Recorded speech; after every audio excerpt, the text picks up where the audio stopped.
সামগ্ৰীত সাংবাদিকৰ প্ৰতিবাদী কাৰ্যসূচী মন্ত্ৰী জয়ন্ত মল্ল বৰুৱাৰ বিৰুদ্ধে সামগ্ৰী বৈদ্যুতিন মাধ্যমৰ সাংবাদিকসকলৰ তীব্ৰ প্ৰতিবাদ প্ৰতিগৰাকী সাংবাদিকে কলা পেজ পৰিধান কৰি হাতে হাতে প্লে কাৰ্ড লৈ মন্ত্ৰী জয়ন্ত মল্ল বৰুৱাৰ বিৰুদ্ধে সাব্যস্ত কৰে তীব্ৰ প্ৰতিবাদ সংবাদমেলত সাংবাদিকসকলক তল শ্ৰেণীৰ সাংবাদিক বুলি তুচ্ছ তাচ্ছিল্য কৰি অপমান কৰাৰ বিৰুদ্ধে এই প্ৰতিবাদ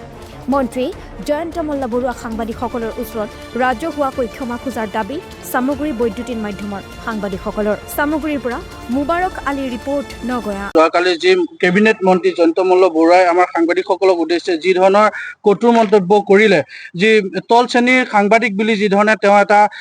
তুচ্ছ তাচ্ছিল্য কৰিলে গতিকে তেওঁক আমি ধিক্কাৰ জনাইছোঁ গতিকে আমি অতি সোনকালে মন্ত্ৰী জয়ন্ত মল্ল বৰুৱাই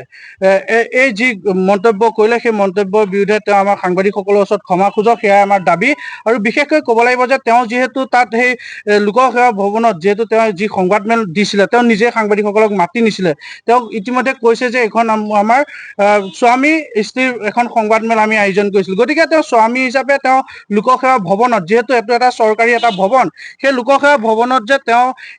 পৰিয়ালকেন্দ্ৰিক যি সংবাদমেল তেওঁ যিহেতু নিজে মাতি নিছে আৰু মাতি নিয়াৰ পিছত তেওঁ সেই সাংবাদিকসকলক যি ধৰণে তেওঁ তুচ্ছ তাচ্ছিল্য কৰিলে এয়া একেবাৰে গ্ৰহণযোগ্য নহয় গতিকে আমি তীব্ৰ ভাষাৰে তেওঁক গৰিহণা দিছোঁ আৰু আমি সমূহ সাংবাদিকসকলৰ ওচৰত যাতে তেওঁ ক্ষমা খোজে সেয়া আমি সামগ্ৰিক বৈদ্যুতিক মাধ্যম ফালৰ পৰা আমি দাবী জনাইছোঁ কৰি আমাৰ সামগ্ৰিক প্ৰতিগৰাকী ইলেক্ট্ৰনিক মাধ্যমৰ প্ৰতিগৰাকী সাংবাদিকে আজি আমি প্ৰতিবাদ সাব্যস্ত কৰিছোঁ শেহতীয়াকৈ অসমৰ এগৰাকী মন্ত্ৰী কেবিনেট মন্ত্ৰী জয়ন্ত মল্ল বৰুৱাই এক সংবাদমেলত এগৰাকী সাংবাদিকক যি ধৰণে তলৰ শ্ৰেণীৰ মানুহ অশিক্ষিত আদি কটু বিভীষণেৰে যি বিভূষিত কৰিলে এয়া অসমৰ সংবাদ জগতৰ বাবে দুৰ্ভাগ্যজনক এক খবৰ কিয়নো এগৰাকী জনপ্ৰতিনিধিয়ে গণতন্ত্ৰৰ নামত শপত খাই তেওঁ ৰাইজৰ প্ৰতিনিধি গতিকে এগৰাকী মন্ত্ৰী দায়িত্বশীল মন্ত্ৰী কেবিনেট মন্ত্ৰীয়ে যেনেদৰে এগৰাকী সাংবাদিকক তুচ্ছ তাচ্ছিল্য কৰিলে ৰাজহুৱাভাৱে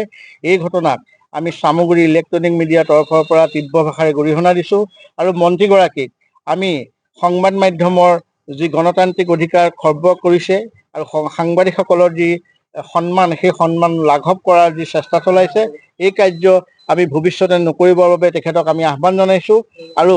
জয়ন্ত মল্ল বৰুৱাৰ দৰে এগৰাকী মন্ত্ৰীয়ে এনেদৰে তুচ্ছ তাচ্ছিল্য কৰাৰ লগে লগে গণতান্ত্ৰিক বিধি ব্যৱস্থাটোৰ প্ৰতিও প্ৰশ্ন আহিছে কিয়নো সাংবাদিকসকল সকলো হৈছে ৰাইজৰ মাজৰে গণতান্ত্ৰিক দেশৰ তেওঁলোকো একোজন প্ৰজা গতিকে সাংবাদিকসকলক তুচ্ছ তাচ্ছিল্য কৰা মানে গণতান্ত্ৰিক দেশৰ সমগ্ৰ